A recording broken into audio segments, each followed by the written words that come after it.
What's up, y'all? I'm Oteil. And I'm Mike, and we are on Patreon. Get on the bus, you guys. Get your bus pass. We put out an additional episode every week where we answer questions from you, or sometimes we may just get off on a tangent about something important or cool that happened that day or a couple days ago. Yeah, it's Oteil and I catching up, and you are invited. So if you head to patreon.com/comesatimepod, you can join us. You can get the bus pass. We have some incredible merch coming soon. We've got a lot of great surprises. So we would love to have you guys head on over. Yes, most of all, we want to connect with you. So get on the bus, y'all. Well, Mike.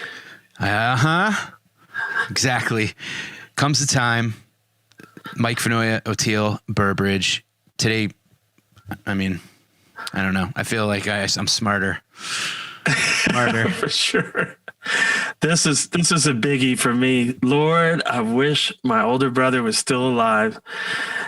Probably the biggest Trekkie, like Star Trek head you've ever met.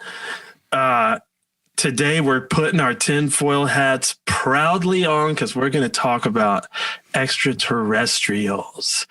But we're talking about with the head of the Harvard Astronomy Department, Professor Avi Loeb. Because who else would we talk to about it? We sure got lucky. I mean, we didn't even build up to this. Yeah, this came from the universe is definitely on our side. Just so you guys know, me and my older brother have been into this since the early days of Star Trek. I was born in 1964. He was born in 61. So we've been following this before there was an internet. Obviously, since then, I've been such a UFO head. All my friends know it. Yeah. But there's a lot of legitimate people, there's been so much propaganda about it, just like there has been about hallucinogenics, just like there has been about cannabis. It's the same thing. But I could show you presidents, high-ranking military officers, generals, colonels, astronauts, fighter pilots, officers with nuclear launch codes, scientists, even high-level government officials like John Podesta, who was Obama's White House chief of staff.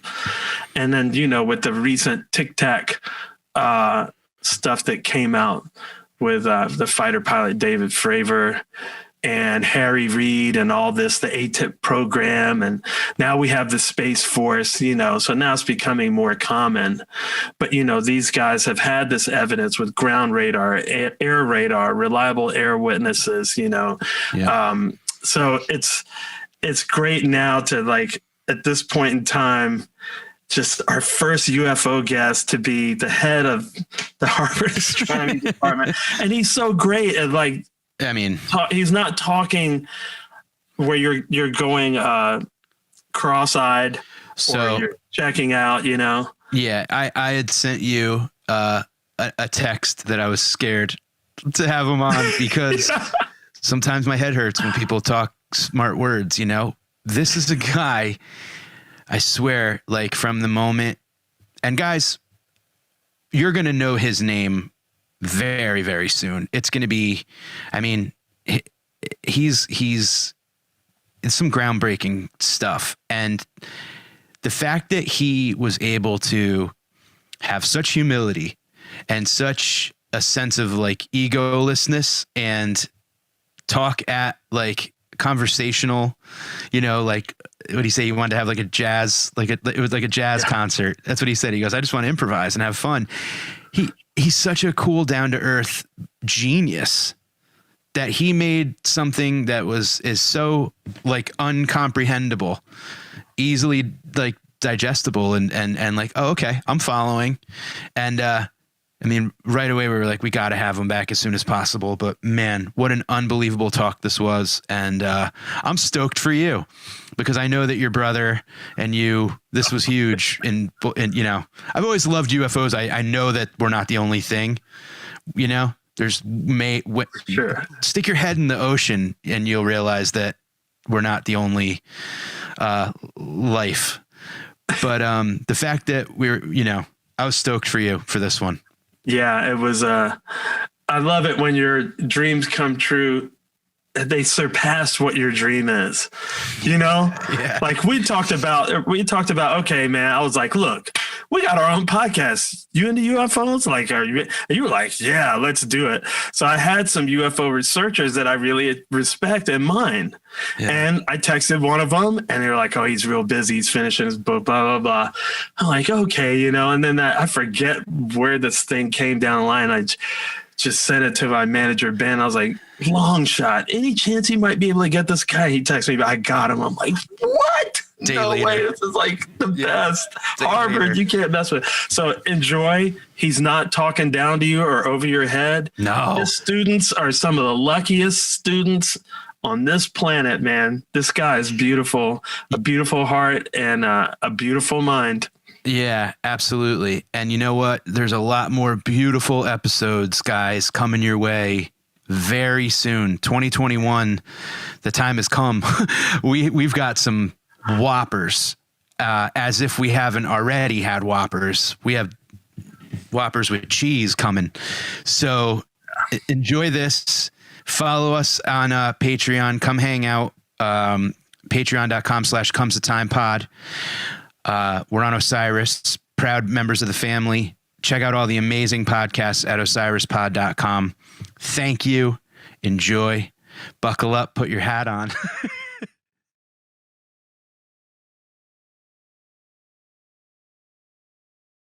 Comes a time when the blind man takes your hand. Hey, everybody. Man, this is an exciting day for us. I've been a big UFO ET enthusiast since I was very young. So, Avi, wow. Thank you so much for being on this podcast. This is beyond a dream come true, I got to tell you. Thanks for having me. No Absolutely. pressure, Avi. It's been a dream come true. I know. I don't fanboy out that often with all the famous people that I work with, but this is like dear to my heart. So I wanted to ask you some questions that are kind of more general. The first one was, I was surprised at the very beginning of your book that you said you thought we weren't ready yet here on Earth to accept the existence of ETs. I thought with all the UFO news that was out now, more in the mainstream, that I was kind of surprised people were as blasé about it as they are. But maybe I'm missing something. What was it that why do you think that? Well, when we say we, I mean my colleagues in academia, mostly.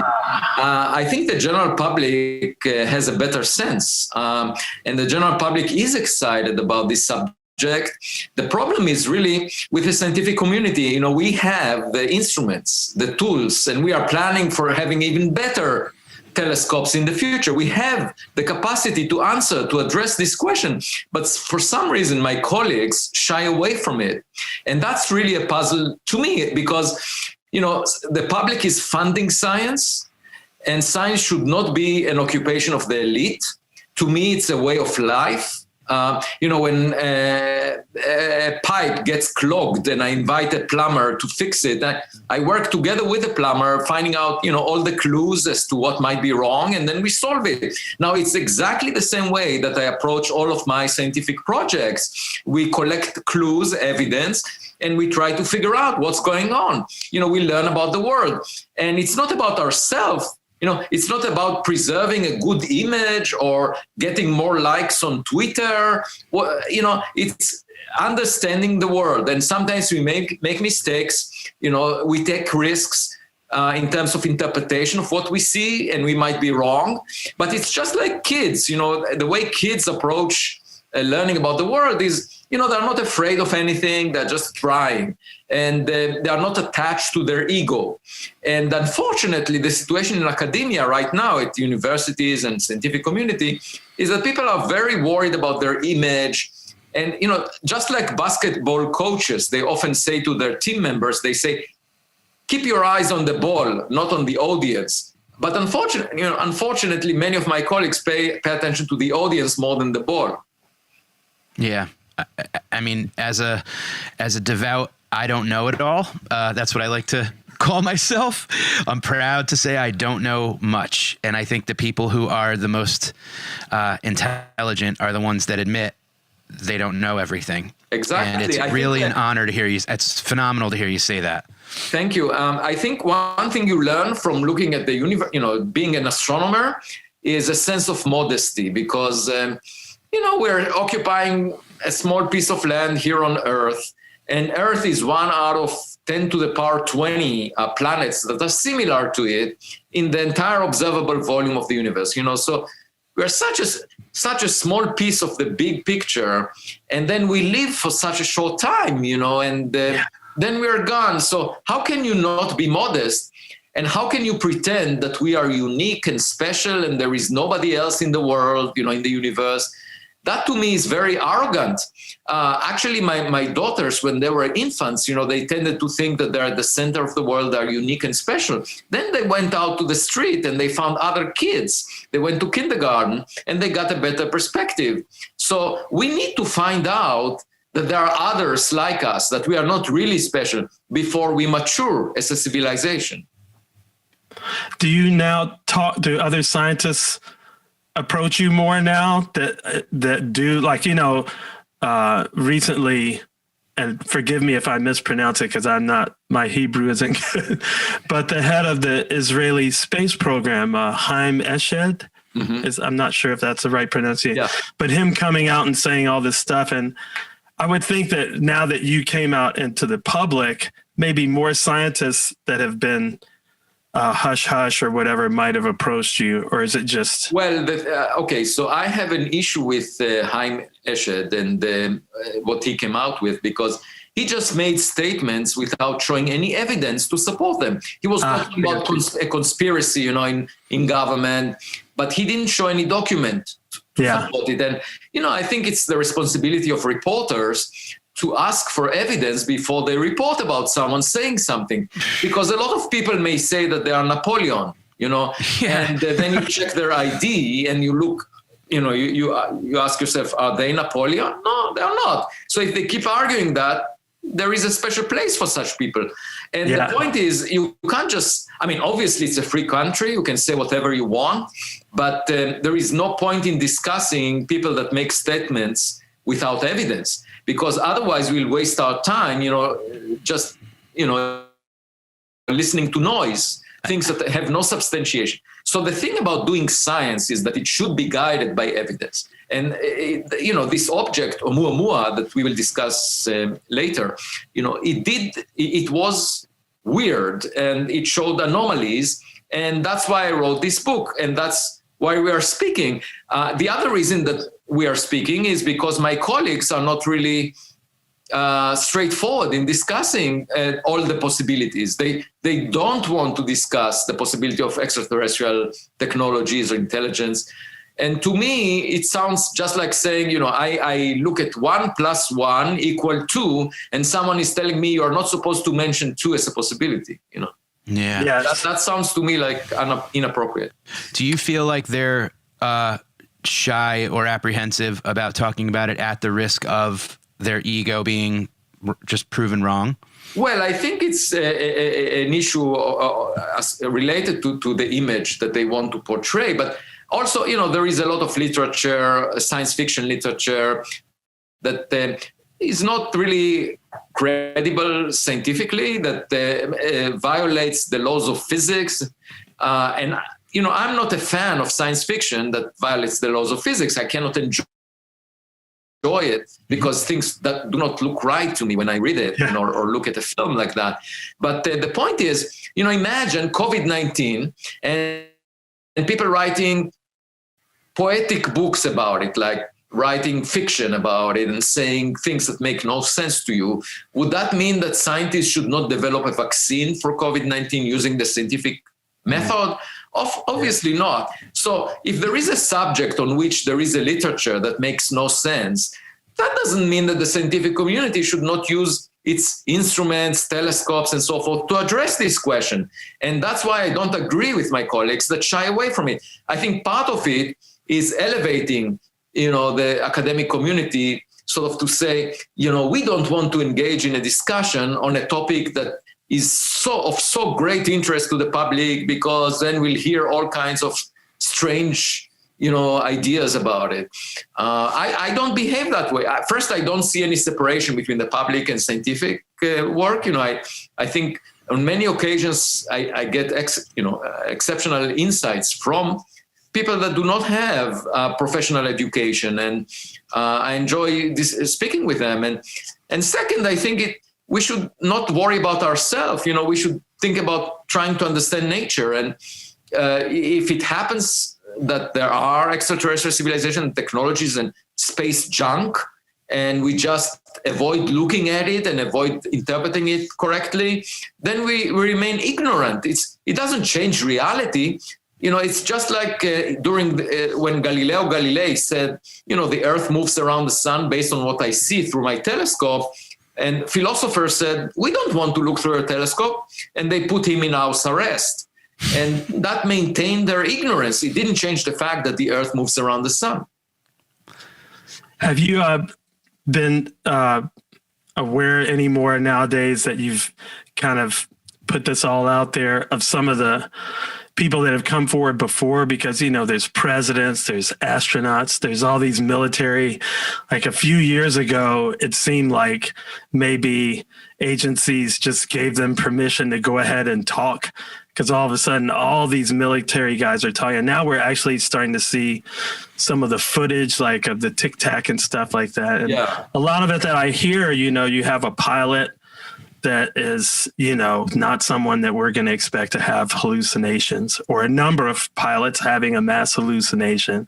They can see it with their eye. They have their radar. There's ground radar. There's evidence, right, that so there. Yeah, there is a very good documentary on that, the phenomenon that. Yes, I know that one. Fantastic. Yeah, but the way I think of it is, the scientific community. There should be funds allocated to using scientific instruments, to study the same environment. So if Nimitz, found evidence that looks puzzling, then we should deploy scientific instruments in that area of the ocean and monitor what's going on and try to figure out what is going on there. And the point is, instead of shying away and saying that this makes no sense, like the way the scientific community does now, we should examine it. And it won't be very expensive. You can put scientific instruments. Now, the issue that scientists have is, to say these are reports done by non-scientists that may be a result of function of the instruments that they're using or some other natural phenomena. Fine, it could well be the case. Now, the reason the government needs to look into that is because these strange things that are being seen may pose a national security risk, because they may belong to other nations. That's why the government should be interested in figuring out what these things are. Clearly, if they were produced by other nations, we should know about it.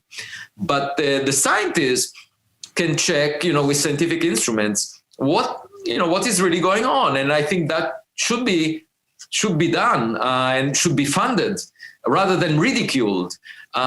Because obviously, if you're not ready to see wonderful things, you will never discover them. I think it is funded and not ridiculed. It's just done in secret, because other countries don't do the same thing. Like, are you aware of the Cometa report so I think it was in 1999 in France, and this was done by their version of NASA. Mm-hmm. And it was generals and scientists and engineers and all these people came together to try to figure out what is this? It just wasn't secret. It was public. Mm-hmm. I think even Great Britain has there's a guy that's like Nick Pope, I think it was his job for a while to like study UFO reports, but it wasn't a secret. It was public. It's just us that keeps it a secret, you know? Well, I do think that more effort needs to be put into figuring out what it is in the public eye, you know, openly, because we should, you know, figure out what's going on. But I don't think the government is competent enough to hide a secret if it's obvious. Well, they haven't. We know. I mean, you know, the Tic Tac video was on YouTube in 2004. Mm-hmm. It was already out there. The people that some of the people that I consider them more reliable, mm-hmm. had also seen it, you know, so they haven't kept it a secret. Well, okay, Roswell wasn't a secret. Let's forget about the past and look forward to the future. And I think that we should do credible scientific, you know, just deploy instruments that would examine these incidences. Because nowadays, one thing that bothers me about UFO reports, you know, in 50 years ago, we had relatively crummy cameras, not so great. And now we have much better instrumentation, you know, that we can record things much better, get much crispier images. And let's do that. Let's figure out what these things are, if they exist. You know, if they existed back then, they should still be there. For sure. Well, let's talk about Oumuamua, because I remember when it happened, and, you know, me and my brother were like, oh, man, this is crazy. And I'm fascinated with why, well, I guess you don't call it an asteroid, but the whole thing of how it tumbles, and when you said a pancake and all that, and the fact that it doesn't have a trail. Can you go into that? Like, why? Well, first of all, let me ask this. I thought interstellar objects were more common, but you said this is the first one. Is it just the first one we've caught? Yeah, it's the first one we discovered. So we can see objects because they reflect sunlight. Right. Okay, the sun is just like a lamppost that illuminates everything around it. And if an object big enough comes by, it reflects enough sunlight for us to see. And, you know, before Pan-STARRS, this telescope in Hawaii that discovered Oumuamua, before it started surveying the sky, we just didn't have a telescope that is sufficiently sensitive to find objects like that. So we had the capacity to find an object like that only 5 years ago or so. And that's when Pan-STARRS started. Then the goal of Pan-STARRS was to survey the sky for dangerous rocks, you know, bigger than the size of Oumuamua, 140 meters, that can pose some risk to Earth if they collide with the Earth. You know, the dinosaurs were killed by a big rock the size of a big city, you know, tens of kilometers. And they saw this big stone approaching them. It must have been a beautiful sight, you know, to see this thing getting bigger and bigger on the sky until it smashed them. So we are smarter than the dinosaurs. They didn't have any science. And we want to survey the sky and figure out in advance which rock is endangering us so that we can deflect it. That's what Congress wanted the astronomers to do already 16 years ago. So Pan-STARRS was established for that purpose. And as it surveyed the sky in 2017, October 2017, it discovered the first object that came from outside the solar system that we've seen near the Earth. And they gave it the name Oumuamua, which means scout in Hawaiian, in the Hawaiian language. And at first, of course, astronomers said, well, it must be just like a comet or an asteroid. It must be like the rocks that we have seen in the solar system before. And to me, you know, this idea is similar to a caveman that is presented with a cell phone. You know, obviously the caveman is used to seeing rocks and would interpret the cell phone as a shiny rock. So that was the reaction at first. But then as time went on, astronomers found very strange properties of this object. And it didn't, so they thought it may be a comet, but then it, as you said, it didn't show any cometary tail. There was no trail of gas behind it. And the Spitzer Space Telescope looked very deeply around it and couldn't find any trace of gas or dust. So clearly it's not a comet. And then people say, okay, so it's just a rock without any ice on the surface that can produce the cometary tail. when it evaporates close to the sun. But then it exhibited an extra push away from the sun, the way that comets do.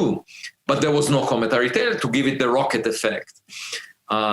So then the question is, what is it? It's not a comet, it's not an asteroid, it's something else. And at that time, I decided to write a scientific paper saying that maybe the sunlight reflected off it gives it an extra push. And this is similar to a sail, a sail on a boat that is being pushed by wind. You can also push a sail by reflecting light off it. And we call it a light sail. And this is a technology that we are currently developing for space exploration. The advantage of it is that you don't need to carry any fuel with the spacecraft, and it's being pushed by light. And it's possible that other civilizations developed that, mastered this technology by now. And what we are seeing is one such object passing by. The reason that the light sail hypothesis makes sense in this case is because as the object was tumbling, the brightness changed by a factor of 10, meaning that the area of the object on the sky, projected on the sky, was changing by a factor of 10. So even if you take a razor thin piece of paper, there is a very small chance that it will be exactly edge on as it tumbles in the wind. And if you get it to change its area, projected area, by a factor of 10, it means that it has a very extreme geometry. And this object must have been quite extreme. And also we conclude, the astronomers concluded that it must be flat. It's at the 90% confidence, it was flat rather than cigar shaped. So something flat that also at the more shiny end of all the objects we have seen from the solar system. And that made it quite suspicious in my mind. And then I argued that it may be pushed by sunlight. And that means that it's very thin, like a sail, a light sail. So that was the reason I was driven to this hypothesis. And that was, more than 2 years ago. And over the past 2 years, other scientists, astronomers, try to explain it from natural sources, a natural origin. But they always had to imagine something that we have never seen before. Like, for example, a dust bunny, like we find at home, except it has to be the size of a football field. So a dust bunny, the size of a football field, made of dust particles stuck together, but 100 times less dense than air, very rarefied, porous, which to me is difficult to imagine something of the size of a football field tumbling around every 8 hours and surviving the journey through interstellar space. I didn't find that very likely. There was also a suggestion of a frozen hydrogen icebergs, something made just of pure hydrogen, because when it evaporates, hydrogen is transparent and we wouldn't see the cometary tail. We've never seen hydrogen icebergs before. And moreover, we showed later in a paper that such a thing would get evaporated very quickly. So it's unlikely to survive the journey through interstellar space. So I would argue that, natural origins is not very likely given what people suggested over the past 2 years. And therefore, we should definitely put on the table the possibility that it's artificial. And that the second one that came through Borisov, yes, it did exhibit. That's the second interstellar. Yeah, it looked exactly like a comet that we have seen from the solar system. It looked like it. So then people asked me, okay, this one looks natural, and I agree. So they said, doesn't it convince you that Oumuamua was also not of natural origin? And to that I said, when I had the first date with my wife, she looked special to me, and I met a lot of women since then, but I still regard her as special. The fact that there are other objects that look natural doesn't mean that Oumuamua must be natural. And it had a tail and all the other stuff. Yeah, right? it looked exactly, except for small nuances, but it looked just like a comet from the solar system. So here, that actually makes my point that you can tell a comet when you see it, Yeah. And Oumuamua didn't look like. Now, in September 2020, just a few months ago, there was another object that deviated from an orbit because it had an extra push, deviated from an orbit that you would expect based on gravity alone. But that one was bound to the sun and in fact was very close to the orbit of the Earth. So, and then astronomers went to the history books and found that it was a rocket booster from 1966 that was kicked out for a lunar lander Surveyor 2 mission, a failed mission, but at any event, it was a relic from a mission that we actually launched. And that illustrates to me the fact that we can tell the difference between an artificial object that is hollow, doesn't show any cometary tail, and being pushed by sunlight compared to a rock. In the case of this object, we know that it's artificially made because we produced it, whereas in the case of Oumuamua, we don't know who made it. And that thing was going like 200,000 miles an hour. How fast was it? Yeah, but most of this speed is induced by gravity, plus the initial speed that it was moving towards the solar system. I should say one other strange thing about Oumuamua was it was sort of parked in a public parking lot so that you can't tell which house it came from. Like if you imagine a car being in a parking lot. Yeah. So it was at rest in the so-called local standard of rest, which is the frame of reference that you get to when you average over the random motions of all the stars in the vicinity of the sun. So each star has some velocity, some speed relative to that local standard of rest. And Oumuamua was at rest. And only 1 in 500 stars is so much at rest in that frame of reference, in that parking lot. And the relative speed between us and Oumuamua is simply because the solar system, is moving through that local standard of rest at some speed. And so we bumped into it, just like a giant ship that bumps into a buoy that sits at rest on the ocean's surface. Wow. Now, this discovery and this hypothesis obviously leads to, where did it originate from? Right. I can only mention possibilities and also about the possible purpose of this, but we don't have enough data or evidence to guide us. And of course, my goal is that, we should survey the sky and in the future find more objects that look like it and learn more about them. It's just like walking on the beach and you see mostly seashells that are naturally produced, but every now and then you get to see a plastic bottle that was artificially made, and then you can look for a message in a bottle. So that would be the idea. So among the possibilities of where it came from, because it was at rest in that local standard of rest, it could be one member of a grid of objects that fills up space and serves for navigation, just like road posts, that you have a grid of such things. And then if you navigate through interstellar space, you know where you are relative to each of them. Another possibility is that it could be a relay station for communication. We have that on Earth where you don't need a very powerful beacon, but basically you have relay stations that transmit the signal that you're sending from one point to another, and then it gets through a larger distance. And so it could be something like that. And it could also be a probe in principle that tries to figure out, whether there are civilizations in the habitable zone of the sun or not. It could be something like that.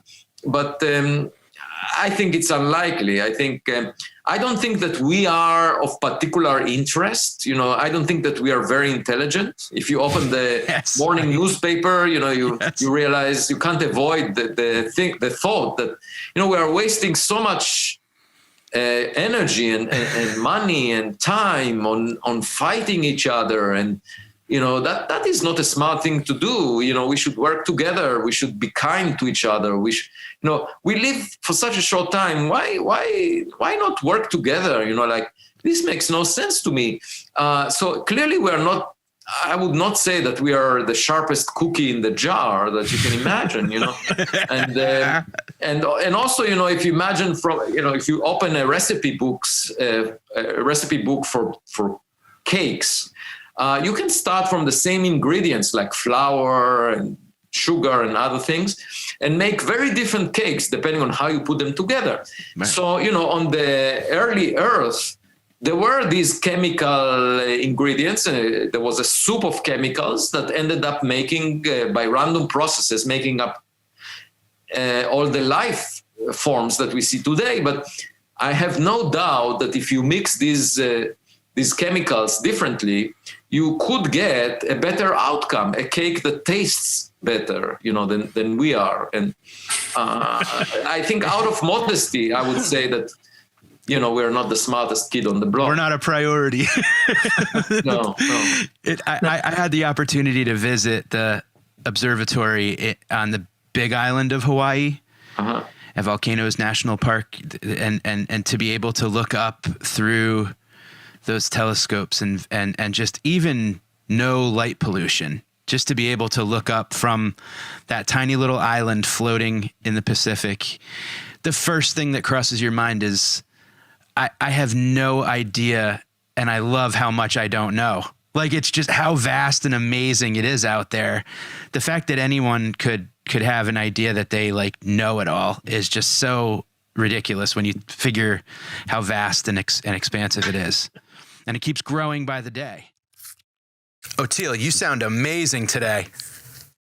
This soothing, all-natural spray was created and tested by singers for singers and other folks who use their voice. It's packed with organic, globally sourced ingredients that work to heal your throat. There's no added chemicals, no numbing effects, no side effects at all. Just pure relief within 12 hours. And bonus, it tastes great. What's it called? It's called Clier 37. Clier's Throat 37. Man, let me tell you, just a few sprays stimulates fluid circulation, fights inflammation, and coats your throat. The result is fast, long-term relief that allows you to keep on going through back-to-back recording sessions. Like we do here at the Comes a Time podcast. That's right. And now comes the time listeners get 10% off Throat 37 at clier.com/Throat37 with promo code TIME. That's Clier, CLYOR.com/Throat37, promo code TIME. I've tried to make the analogy that Earth is like a rest stop in Jersey on the cross country road trip of the universe, who wants to visit here, The analogy I make is, there are 10 to the power 20 planets like the Earth in the observable volume of the universe. And these are more than the number of grains of sand on all beaches on Earth. And imagine, all these emperors and kings that conquered a piece of land on Earth and were very proud of themselves, usually, alpha males, white alpha. And these guys, are no different than an ant that hugs a single grain of sand on the landscape of a huge beach. It's ridiculous to be proud of yourself, being on Earth. And, it just gives you a better perspective about ourselves to think about the universe, and also that we are short-lived. We live for such a short time relative to the age of the universe that we, let's focus on substance and just not be too proud of ourselves. I just hate that ambition of people to show off and to, make their image look great and get more likes on Twitter. I have no footprint on social media whatsoever. I have nothing. I think I might fall into that pocket of folks who are extremely interested, extremely curious, but have zero attention span. And you make learning you have a way, and I don't know, I'd like to know if you practiced or if this is just natural from your, you have the God-given gift of making things understandable, but, science can be incredibly overwhelming, Well, it's simply because I came from a background that is not a traditional background for getting to become a Harvard professor and a chair of the astronomy department at Harvard. I grew up on a farm and I used to collect eggs every afternoon. I was interested mostly in philosophy. And then in Israel, I grew up in Israel, and there is an obligatory military service, and that brought me into physics because I wanted to do intellectual work, but that was the only thing that would benefit the security of the country. And so I was allowed to do that and finished my PhD in physics at age 24. And then I was offered a position at Princeton for 5 years if I were to switch to astrophysics. So one thing led to another, but my roots are actually being on a farm and interested in philosophy, and I'm very different than my colleagues. So, and the other thing is, since I grew up in a farm, I care about nature much more than about people. I really enjoy being alone. This lockdown over the past 10 months or so, as far as I'm concerned, was really a time for me to create much more than usual. I published twice as many papers, twice as many commentaries, and I jog every morning at 5 a.m. and enjoy, ducks and rabbits and birds in the woods where I go. And, I don't really care about what other people say. I really, what I would like to do as a scientist is just figure out what the world is, and we are, I'm willing to take risks and make mistakes. That's part of the process, and we should be humble. I mean, it's not about getting awards and recognition, and the scientific work is about figuring out what the world is. I remember you in your book there was a project, I think it was Yuri Milner, yes, that you were trying to actually get to the closest inhabitable planet. Can you talk about that a little bit? That's exciting. So in May 2015, a black limousine parked next to the building of the Center for Astrophysics at Harvard University, and out of it came Yuri Milner and his assistant at the time, also now, Pete Warden, that is the director of the Breakthrough Initiatives. And Yuri came to my office and sat down and said, Avi, I would like to tell you about the initiatives, the Breakthrough Initiatives, and one of them is to visit the nearest star in our lifetime. That's my ambition. Would you be willing to look into that and see if there is any technology that can allow us to do that? And the issue is really that the nearest star is 4.25 light years away. So it means that it takes light 4.25 years to get from that star, Proxima Centauri, to us. So if there is a civilization there, and actually there is a planet in the habitable zone around that star, so if it hosts a civilization, they will only next month, they would hear about the results of the 2016 elections, because the signal propagates at the speed of light and didn't reach there yet. So you realize it takes more than 4 years for light to go from one star to another. Obviously, if you want to get there in our lifetime, let's say in 20 years, you need to build a spacecraft that moves at a fraction of the speed of light, maybe at a fifth of the speed of light, so that it takes 2 decades to get there. And that is quite a challenge. And so Yuri said, would you be interested in leading this project? And I said, sure, I'll be glad to look into that. And then for 6 months, I looked at various possible technologies that can allow that with my students and postdocs. And then I was in Israel in December 2015, and I get a phone call on my cell on Friday morning when I'm about to go on a vacation with just a weekend with my family to a goat farm in the southern part of Israel, the Negev. And on the phone was Pete Warden saying, Yuri would like you to report back whether, what do you recommend? Is it possible to visit the nearest star? And I said, thank you very much. I'll prepare something, but I had to prepare it the same, day or the day after. And we went to that goat farm, and there was no internet connectivity except for the office. So the following morning at 6 a.m., I sit with my back to the office of that goat farm, looking at goats that were just born, running around, and contemplating the details of the first visit to the nearest star. So that was very surreal for me. And 2 weeks later, I presented this plan in Yuri's home, and he was very excited. So the idea was to use a light sail, which is the only way to get to a fraction of the speed of light, because you are pushing a spacecraft with light. What else can give you that kind of a propulsion?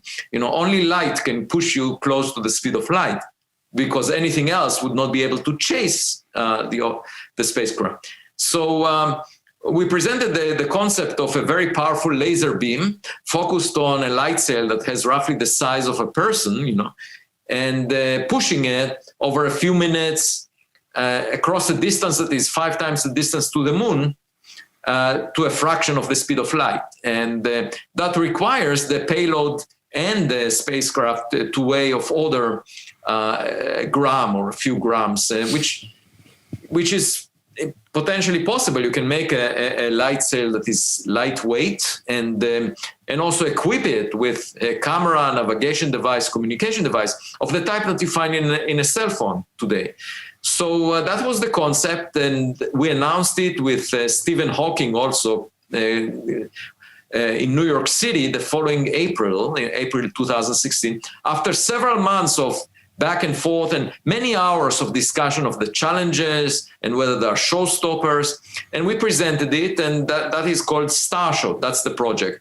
And I should say, when I went to New York City, my wife had to bring the car for an oil change, and she went, brought the car, and then the technician, asked her, "Why isn't your husband bringing the car?" And she said, "Well, he's in New York City announcing this project Starshot." And the technician said, "Wow, that's amazing. I am so excited about this project. I heard about it on the news, and it's remarkable." And to me, that illustrated the interest of the public in something exciting, something to look for. Yeah. There was the Apollo mission that a lot of people got excited by, like 50 years ago, and it's about time for us to have something else. And going to the stars is a possibility. It's something that excites the public, and we can develop that technology. I love the advice. This one YouTube I saw you on, and the kids asked you a question about, how should we approach, because we're into all this stuff, but we're coming up through the same academic, structure. And you said, my advice to you is to ignore the adults in the room. That was phenomenal. That's right. It reminded me of a quote that I heard, and I'm not sure if it was you or not, but it said that science advances one death at a time. Like, the old, was that you that said that? Or?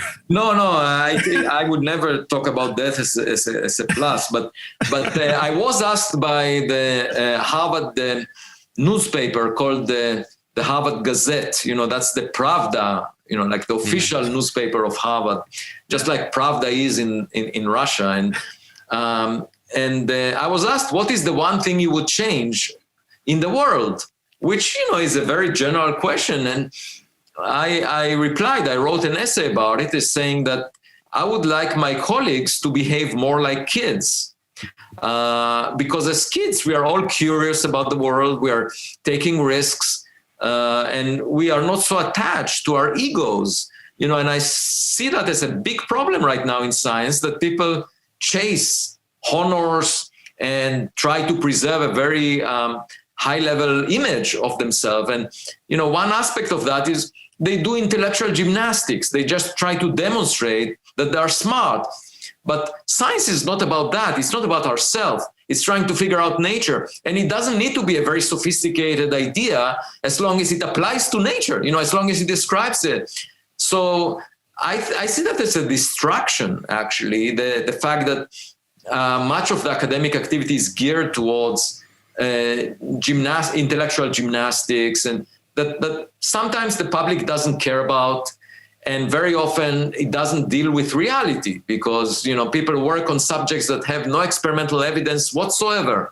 And they are very popular in theoretical physics, like extra dimensions or the multiverse, things like that, for which we have no evidence, no clue. And large communities of physicists work on these things. They give each other awards, and they feel very proud of themselves. But it's really not the way that physics should be guided. We are supposed to be guided by evidence, because many times we are wrong. So it's a learning experience. We should correct ourselves. Just like a GPS system on a car, every now and then it says recalculating. Yes. So we should do recalculating of our prejudice, of our notion, whenever we see evidence that looks anomalous, that doesn't agree with what we expected. Just like Oumuamua. So in my book, I actually use the example of Oumuamua to illustrate this problem that we have right now in the scientific culture. Well, they're being unscientific by closing off a whole, it's like, I don't see how that's scientific. You're supposed to entertain all the possibilities. So Right. it's contradictory. And it is contradictory to the nature of science, which is supposed to figure out the truth, right? But it is not contradictory to the nature of scientists that want to prove that they are smart and want to improve their image. So if you're driven by the number of likes on Twitter, if you're driven by getting approval from your colleagues, and you want to demonstrate how smart you are, you just do intellectual gymnastics. You do all kinds of tricks and all kinds of things that others cannot do, and you show that you are very smart. But that may have nothing to do with reality, because sometimes, the explanation is really simple. The idea does not require very sophisticated math. And it's a completely different, path that you need to take if you are focused on the ball rather than the audience. And just like you said, if you look in a recipe book or you look at ingredients, some of your colleagues and some other scientists' recipe may have been, parents or some type of force that forced them to, want those accolades, where you were on a farm, looking Right. at animals, looking up at the sky, figuring it out for yourself, reading philosophy.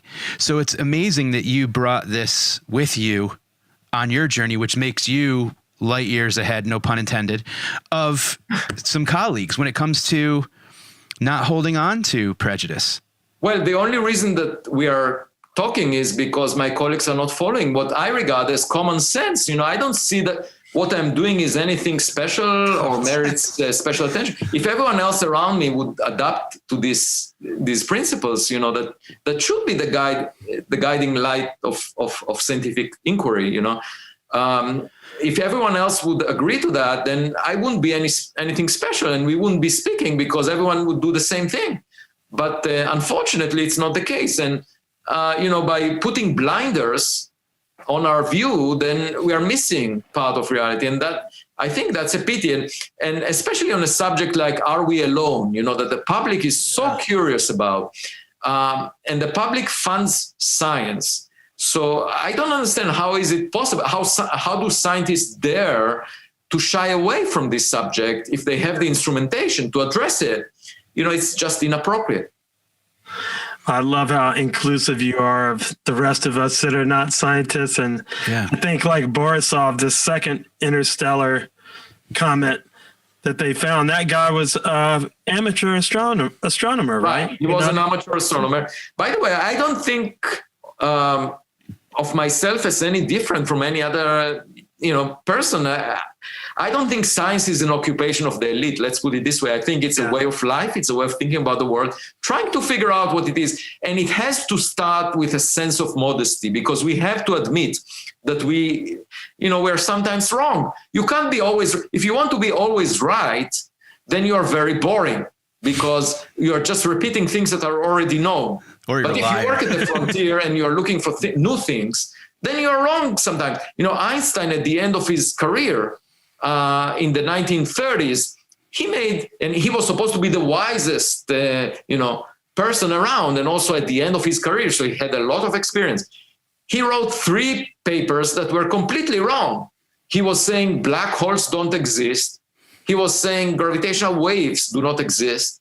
And he was saying quantum mechanics doesn't have spooky action at a distance. And he was wrong on all 3. And in 2015, we discovered gravitational waves. And they have proven that black holes exist. They came from a collision of two black holes. And the spooky action at a distance does exist based on the latest experiments. So Einstein was wrong. But that's nothing, he should not be blamed, of course, because he was working at the frontier. And you're often wrong but that's not a problem because it's a learning experience. So let's start by being modest and not pretending to know everything. The scientific community says we should never come to the public with any statement unless a big enough group of us agree on it, and then we come forward, because otherwise the public will never believe us when we talk about global warming, for example. But my point is completely the opposite. I say the public will believe the scientists when the public sees how the sausages are made, how the process is done. Most of the time, we are not sure. We have incomplete evidence. And when we come out with the same conclusion, then it means that the evidence is clear. And then the public will trust us. So why hide from the public this intermediate phase when we are not sure? Let's show the process as it is. Let's be honest, straightforward, transparent. Let's also discuss subjects that the public is interested in, like extraterrestrial intelligence. Yeah. What's the problem with doing that? I cannot see it. Thank God you were so interested in philosophy first. Lucky for all the rest of us. Yes. Hey, before we let you go, we got to ask about our tech. Eric told us, and I didn't know about it, but apparently just yesterday we watched a galaxy die or expire or something. What's up with that? Oh, no, that's nothing really. I mean, they try to make it dramatic, but basically what happens is when a galaxy forms, you make stars out of the gas that makes it. So the gas cools and fragments into stars, and sometimes even feeds a black hole at the center of the galaxy.